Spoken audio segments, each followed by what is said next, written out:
Hello, everybody. I'm a practicing therapist and a doctoral student of psychology. Today, I want to talk about the things that haunt avoidance after they are gone. I made a recent video that had mentioned some of the characteristics that avoidance, they tend to take longer to get over relationships. And a lot of avoidance that I've had, actually, that I've worked with for many, many, many years. I'm talking even when I was an intern. Some of them don't really want to work on their attachment issues, but eventually they do. And a lot of times it's because their grief process is very long and it takes them a very, very long time to get over things. And I see this because I work with them. I used to be an avoidant, but even more particularly because I've had cases, like I'd mentioned, since I was an intern. I literally see their patterns. Even if they don't want to work on it, I still see it. I still document what's going on. That's part of therapy.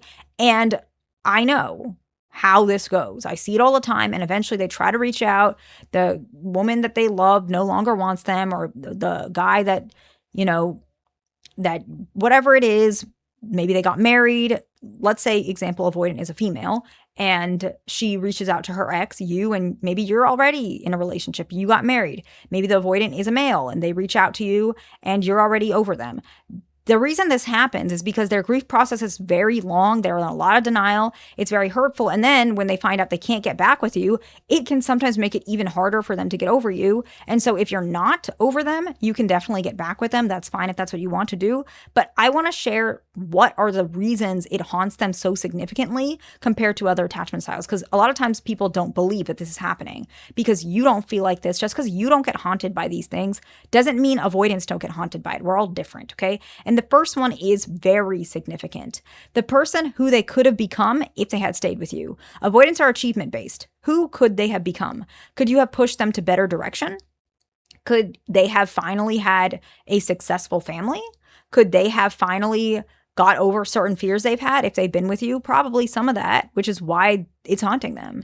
And they know that. It can be scary. It can be overwhelming. And a lot of times, the reflection of this is not just emotional. A lot of times you're going to see, a lot of these are also logical, which is different from some other attachment styles. Who they could have been, they just lost out on an opportunity. Think about it like this.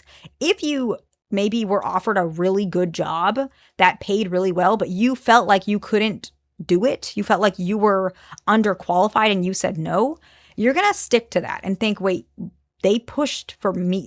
Maybe they really pushed. They said, no, I really think you're the best candidate. And you kept saying, no, I'm really not. I don't know how to do this. And they're saying, no, I know I see the potential. I've been doing this for a long time. The recruiter keeps saying, no, I know this.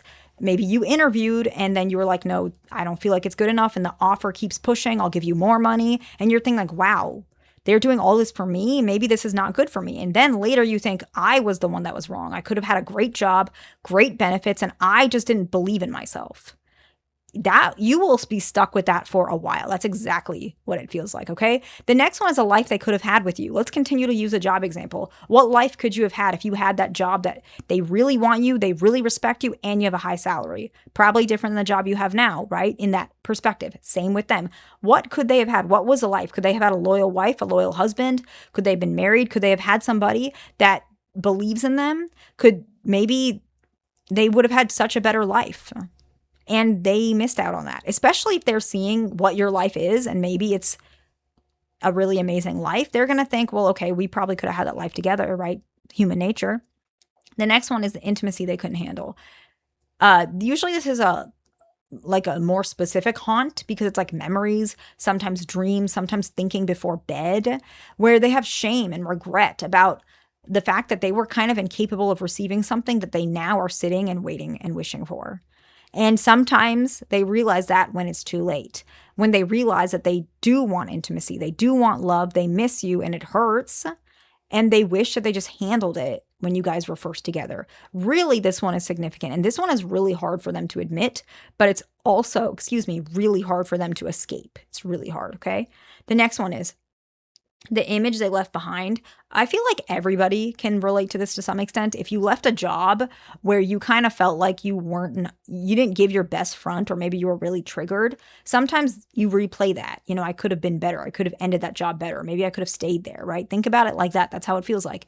If they feel like they acted like they were a person who's incapable of love, or acted like a not so good guy, not so good girl, they're going to be stuck thinking, Do you think I'm a bad guy? You think I don't care? You really think that I'm that kind of person? I'm not. I was just triggered. I didn't know what was happening, right? And they might be really stuck with that. Maybe at the job, a previous job you had, you were really stressed and there was a lot going on in your life. And so you weren't the best employee, but you know you're better than that. That'll stick to you. Or maybe you don't know you're better than that, but you know you could do better now. That's going to stick. And you think, oh, I wish I had that job now where I know better. But sometimes you have to learn it and it's too late. Okay. And so the next one is the relationship you two could have had. So this is a little different than the other cases. Really, it happens more when you move on. If you move on and you're with somebody else, a lot of times they think they could have been that guy, they could have been that girl. And sometimes that fantasy is hard to ignore and hard to avoid. And it kind of forces them to reflect their mistakes and reflect what they lost. And the grief is really hard with this one. It's really hard. Actually, that's why a lot of times when avoidants see you move on, it triggers something. It triggers this. It's not necessarily jealousy, even though it's part of it too. It's the fact that they can clearly see what a relationship looks like with you because you're with somebody else and they're seeing that relationship. And they're thinking, I could have been that guy. I could have been that girl. The next one is the vulnerability that they never showed. Rarely will an avoidant ever admit this outright, that this is what's happening. But this is really common in sessions that I have with avoidants. They're really tormented by this mistake, right? They're thinking, I could have just said this. Maybe you pushed and said, I wish that you were more open. Maybe you were the one that left. Or they left because you kept pushing. And now they're thinking, I could have just done that. It wasn't that big of a deal. I'm not really hiding anything. Maybe I was just too embarrassed to admit that I was struggling with A, B, and C. But now that it's over, it wasn't that bad. It turned out okay. I wish I just opened up. I feel like I sabotaged that relationship. And they are open about this. They are with me. And often the fear that stopped them is really making them feel a lot of regret. And actually, what I also see is sometimes they might reach out to try to do this. Some of you guys get taken really back when this happens, where they might reach out and say, hey, by the way, I figured out this work situation. And you're thinking, this is so random. Why are you telling me this? Normally, you might have forgotten the conversation, but they remember the conversation where you might be pushing them to open up about this. And if you are particularly struggling with stuff like this and you're trying to figure out, should I get back with an avoidant? I feel like they're kind of reaching out. I don't know what to do. Or I feel like there's a potential of reconcile, but I'm not sure if it's worth it. You can book a call with me. I'm always honest with you guys. I'm always honest. I have 30-minute sessions and 45-minute sessions. But if that's out of your budget or out of your comfort zone, there's also an email. You can just email me and I will answer. And I answer pretty thorough and I read everything. I do. I specifically read things line by line. I take notes of all the things that you write. And then I give you a constructive email because I care. And I want you guys to get the best opportunities for your life. And I'm going to be honest with you. And the next one is fear of, I guess, repetition, repeating the same mistakes. They're haunted by realizing that they had destructive patterns and they don't want to sabotage anything else, not just future relationships, but future opportunities. And so let's wrap it up. The person they could have been if they stayed with you, the life they could have had, the vulnerability they couldn't handle, the image they left behind, particularly like the bad image, the relationship you could have had together, particularly if you have moved on, they could have been that guy, they could have been that girl, the vulnerability they never showed, and the fear of repeating past mistakes. I hope this video is helpful to somebody. Please like, subscribe. I'll see you in the next one.